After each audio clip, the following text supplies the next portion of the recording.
Shalom Bapak Ibu Saudara-saudaraku yang terkasih dalam Tuhan Yesus Kristus. Selamat malam, salam sejahtera untuk kita semua, dimanapun saudara-saudara berada. Selamat berjumpa kembali di Renungan Kristen pada malam hari ini. Kiranya kekuatan dan sukacita oleh Roh Kudus melimpah dalam hati dan kehidupan saudara semua, dan semoga saudara semua dalam keadaan sehat selalu. Pada malam hari ini, sebelum kita mendengarkan renungan firman Tuhan, mari terlebih dahulu kita berdoa.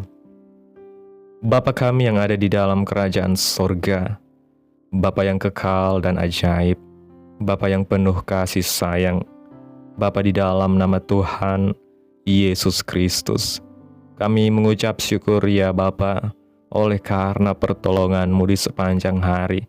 Kami boleh dimampukan Tuhan untuk melewati hari ini, melakukan tugas tanggung jawab kami, mengerjakan segala aktivitas kami dengan pertolongan Tuhan. Saat ini ya Tuhan, kami akan mendengarkan firman-Mu. Berilah kami pengetahuan dan bimbinglah kami ya Tuhan untuk dapat memahami dan mengerti akan firman-Mu, sehingga firman-Mu dapat bekerja sesuai dengan kehendak-Mu. Bukalah hati dan pikiran kami ya Bapa untuk dapat mendengar dan menerima firman-Mu dengan baik. Kiranya firman-Mu ini dapat kami lakukan dalam setiap kehidupan kami dan menjadi berkat bagi hidup kami. Berbicaralah ya Tuhan, kami sudah siap menerima firman-Mu. Di dalam nama Tuhan Yesus Kristus kami berdoa. Amin. Bapak Ibu Saudaraku yang terkasih, ayat renungan kita pada malam hari ini terdapat dalam Injil Matius pasal 7 ayat 12 yang berkata demikian. Segala sesuatu yang kamu kehendaki supaya orang perbuat kepadamu, perbuatlah demikian juga kepada mereka. Itulah isi seluruh hukum Taurat dan kitab para nabi. Bapak Ibu Saudaraku yang diberkati Tuhan, kita hidup saat ini berada di tengah-tengah dosa sehingga banyak dari kita yang mengalami luka dalam kehidupan kita. Berapa banyak dari kita yang sikap dan karakter kita terbentuk dari luka yang dialami mungkin sejak dari kecil.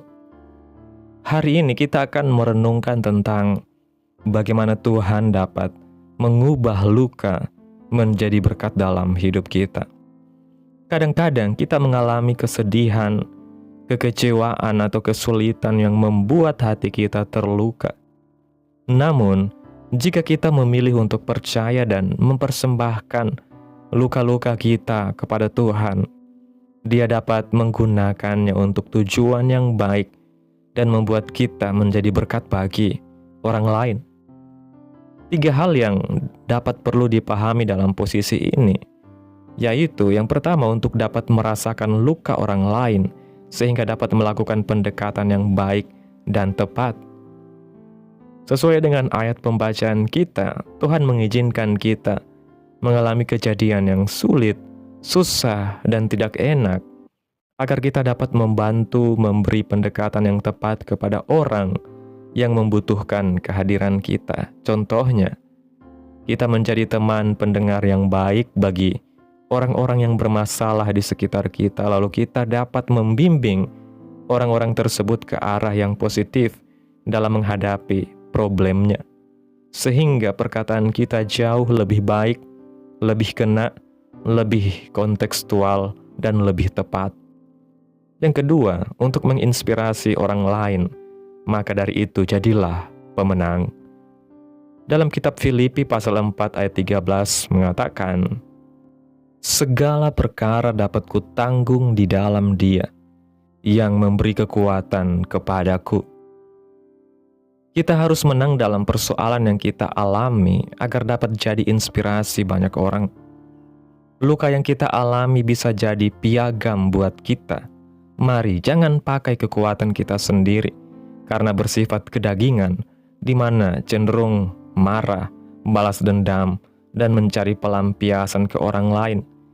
Maka perlu pertolongan Tuhan dan bimbingan Roh Kudus agar kita dapat membereskan luka itu dengan pengampunan dan menerima kenyataan yang ada. Menginspirasi orang bukan berarti kita selesai menghadapi problem-problem yang ada. Namun, memiliki pemikiran pemenang berarti respon kita tidak menuntut situasi yang ada, tetapi tetap memiliki sukacita dan pengharapan dalam Tuhan. Yang ketiga, untuk menyatakan kemuliaan Allah sehingga dunia kenal siapa Allah kita. Pada waktu luka itu terjadi, izinkan Allah bekerja, menjamah kita dan turut bekerja dalam diri kita. Seperti kisah Stefanus yang dapat memberi pengampunan saat dirajam batu. Kita tidak menganggap masalah jauh lebih besar dan seakan-akan dunia berhenti berputar. Namun kita punya Tuhan yang jauh lebih besar dari masalah yang kita alami. Mari jadikan luka yang kita alami untuk memperkaya diri kita, memperluas pengalaman kita dengan Tuhan, sehingga kita dapat jadi berkat bagi orang lain dari kesaksian kita berjalan bersama Tuhan dalam menghadapi problema kehidupan kita. Buatlah luka kita jadi berkat untuk orang lain. Ketika kita memberikan hidup kita kepada Kristus, Dia memulai karya baru di dalam diri kita. Dia menggantikan luka-luka kita dengan sukacita, dengan kekuatan dan harapan yang baru. Tuhan dapat memulihkan hati kita dan membuat kita menjadi berkat bagi orang lain melalui hidup kita yang diperbaharui. Meskipun luka-luka dalam hidup kita bisa menjadi tantangan yang sulit, namun kita memiliki Allah yang mengasihi kita dan dapat mengubah luka-luka itu menjadi berkat. Mari kita mempercayakan luka-luka kita kepada Tuhan, membiarkan Tuhan menyembuhkan dan memperbaharui hidup kita, serta mengizinkan Tuhan menggunakan kita sebagai saluran berkat bagi orang lain. Teruslah percaya dan berharap di dalam Tuhan, karena Dia adalah Allah yang mampu mengubah luka menjadi berkat. Bapak Ibu Saudaraku yang diberkati Tuhan, dalam perjalanan iman kita seringkali Tuhan tidak langsung mengangkat luka itu secara instan, melainkan membawa kita melewati sebuah proses yang panjang dan kadang menyakitkan. Proses ini bukan untuk menghancurkan kita, tetapi justru untuk memurnikan hati, membentuk karakter, dan mengajar kita berjalan lebih dalam bersama Tuhan. Luka yang dibiarkan tanpa diserahkan kepada Tuhan akan berubah menjadi kepahitan, kemarahan, dan sikap defensif yang menjauhkan kita dari kasih. Namun luka yang dibawa ke hadapan salib Kristus akan diubah menjadi sumber empati, belas kasih, dan kerendahan hati.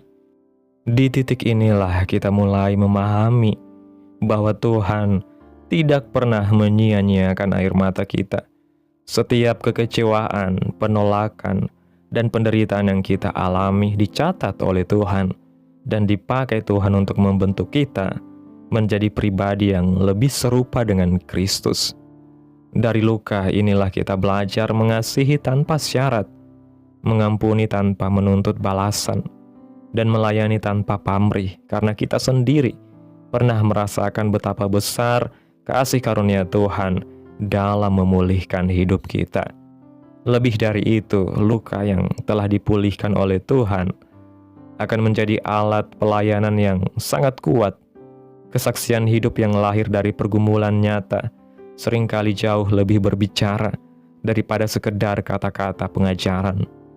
Ketika kita berbagi bagaimana Tuhan menolong kita bangkit dari keterpurukan, orang lain akan melihat bahwa Allah yang kita sembah adalah Allah yang hidup, peduli, dan berkuasa. Mereka melihat bukan hanya keberhasilan kita, tetapi juga kesetiaan Tuhan di tengah kegagalan dan kelemahan kita. Inilah saat di mana hidup kita menjadi Alkitab yang terbuka, dibaca oleh banyak orang di sekitar kita. Luka yang dulu membuat kita menangis kini berubah menjadi pintu pengharapan bagi mereka yang hampir menyerah. Tuhan memakai pengalaman pahit kita untuk meneguhkan iman orang lain, menguatkan yang lemah dan membawa jiwa-jiwa mengenal kasih Tuhan yang sejati. Dengan demikian, hidup kita tidak lagi berpusat kepada diri sendiri, melainkan menjadi saluran kemuliaan Allah yang nyata di tengah dunia yang terluka. Bapak, Ibu, Saudaraku yang dikasihi Tuhan, renungan pada hari ini mengingatkan kita bahwa tujuan tertinggi dari pemulihan luka bukan hanya supaya kita merasa lebih baik, tetapi supaya nama Tuhan dipermuliakan melalui hidup kita. Ketika dunia melihat orang percaya yang pernah terluka namun tetap mengasihi, yang pernah jatuh namun tetap berharap dan bangkit, dan yang pernah hancur namun tetap bersyukur, dunia akan bertanya, Allah seperti apakah yang mereka sembah? Disinilah Injil diberitakan, bukan hanya lewat mimbar, tetapi lewat kehidupan sehari-hari. Luka yang diserahkan kepada Tuhan akan menghasilkan kedewasaan rohani, iman yang teguh, dan hati yang penuh kasih. Mari kita terus berjalan bersama Tuhan, tidak menyangkal luka kita, tetapi juga tidak tinggal di dalamnya. Serahkan semuanya kepada Kristus Yesus Tuhan kita. Izinkan Roh Kudus bekerja dan percaya bahwa di tangan Tuhan tidak ada luka yang sia-sia. Semua dapat berubah menjadi berkat, baik bagi hidup kita sendiri maupun bagi banyak orang yang Tuhan percayakan di sekitar kita. Untuk itu Bapak, Ibu, Saudaraku yang diberkati Tuhan, mari serahkan seluruh kehidupan kita ke dalam tangan Tuhan. Dia yang sanggup memulihkan, Dia yang sanggup mengubahkan luka kita menjadi berkat bagi kita dan bagi orang banyak, sehingga nama Tuhan dipermuliakan dalam hidup kita. Amin. Tuhan Yesus memberkati. Demikianlah renungan firman Tuhan pada malam hari ini. Biarlah menjadi berkat bagi saudara yang mendengarkan, dan untuk menutup renungan pada malam hari ini, mari kita berdoa. Bapa kami yang ada di dalam kerajaan sorga, Engkau Bapa yang ajaib dan mulia, Bapa yang kudus dan kekal, Bapa di dalam nama Tuhan Yesus Kristus, Allah yang kami sembah dan kami agungkan. Kami bersyukur Tuhan atas pertolongan-Mu, penyertaan-Mu, juga atas kasih dan berkat-Mu dalam hidup kami. Kami berbahagia dan bersyukur atas kebaikan Tuhan dalam hidup kami. Terima kasih Tuhan buat penyertaan-Mu di sepanjang hari yang telah kami lewati ini. Hingga pada malam hari ini ya Bapa, kami boleh bersyukur lagi di hadapan Tuhan melalui doa dan renungan pada malam hari ini. Terima kasih Tuhan buat firman-Mu hari ini yang telah kami dengarkan. Kami datang ke hadapan-Mu dengan segala luka-luka kami, kepedihan, dan pergumulan hidup kami. Kami mengakui bahwa seringkali kami terluka, kami lemah dan tidak berdaya. Namun hari ini kami percaya bahwa Engkau sanggup memulihkan dan mengubahkan semuanya. Jamahlah setiap hati kami, sembuhkan luka-luka batin kami, lepaskan kami dari kepahitan, dan ajar kami untuk mengampuni seperti Engkau telah mengampuni kami. Pakailah setiap pengalaman hidup kami, baik yang manis maupun yang pahit, untuk menyatakan kemuliaan nama Tuhan dan menjadi berkat bagi banyak orang. Bentuklah kami menjadi pribadi yang kuat di dalam iman, penuh kasih dan taat kepada kehendak-Mu, sehingga melalui hidup kami dunia dapat melihat kasih Kristus yang nyata di dalam kehidupan kami. Terima kasih Tuhan buat firman-Mu yang begitu indah dan ajaib yang telah kami dengarkan hari ini. Biarlah firman-Mu tertanam dalam hati kami, bertumbuh, berbuah, dan menjadi berkat bagi banyak orang dimanapun kami pergi dan berada. Dan biarlah firman-Mu terus menyegarkan jiwa kami, menghidupkan hati yang lemah dan lesu, dan membangkitkan harapan dan kasih. Berkati umat-Mu yang sudah mendengarkan firman-Mu pada malam hari ini. Berkati di setiap saat, tempat, dan kondisi hidup mereka. agar senantiasa selalu merindukan dan membutuhkan firman Tuhan sebagai pelita kebenaran yang memerdekakan dan penghiburan yang menguatkan. Ajarilah kami bahasa firman-Mu dan bimbinglah kami untuk selalu hidup sesuai dengan kehendak-Mu agar kami selalu dekat kepada-Mu. Kiranya Tuhan Yesus terus memberkati kehidupan kami, keluarga kami, sanak saudara kami, daerah tempat tinggal kami, bangsa dan negara kami ini ya Tuhan. Pemerintah kami ya Bapa, biarlah semuanya dalam perlindungan Tuhan, dan kiranya damai dan sejahtera-Mu serta keadilan-Mu terjadi atas bangsa dan negara kami. Dan jadilah sesuai kehendak-Mu yang terbaik dalam kehidupan kami anak-anak-Mu. Hamba berdoa ya Tuhan buat umat-umat-Mu yang sudah mendengarkan renungan firman Tuhan pada hari ini, yang saat ini sedang mengalami sakit penyakit, pergumulan masalah, kebutuhan ekonomi. Kiranya Tuhan jamah kehidupan umat-umat-Mu saat ini ya Tuhan. Sembuhkan sakit penyakit mereka ya Bapa, dan pulihkan kehidupan umat-umat-Mu, memberkati perekonomian mereka ya Tuhan. Serta Tuhan berikan jalan keluar dalam setiap pergumulan masalah yang umat-umat-Mu sedang hadapi. Dan ajarlah kami Tuhan untuk selalu berharap dan percaya sepenuhnya hanya kepada Tuhan Yesus. Pada malam hari ini ya Tuhan, kami akan beristirahat dalam tidur kami. Tutup bungkus kami oleh kuasa-Mu. Hindarkan kami dari segala kecelakaan, mara bahaya, sakit penyakit, orang-orang jahat, kuasa-kuasa kegelapan iblis, bencana-bencana alam. Hal-hal yang tidak kami inginkan Tuhan singkirkan, Tuhan jauhkan, Tuhan hancurkan, hanya di dalam nama Yesus. Kiranya Engkau sertai dan lindungi kami di sepanjang malam ini, sehingga kami boleh bangun besok pagi dengan tubuh yang sehat, kuat, dan diberkati Tuhan. Terima kasih ya Tuhan Yesus yang baik, inilah yang menjadi doa kami. Mari bersama kita berdoa. Bapa kami. Bapa kami yang di sorga, dikuduskanlah nama-Mu, datanglah kerajaan-Mu, jadilah kehendak-Mu di bumi seperti di sorga.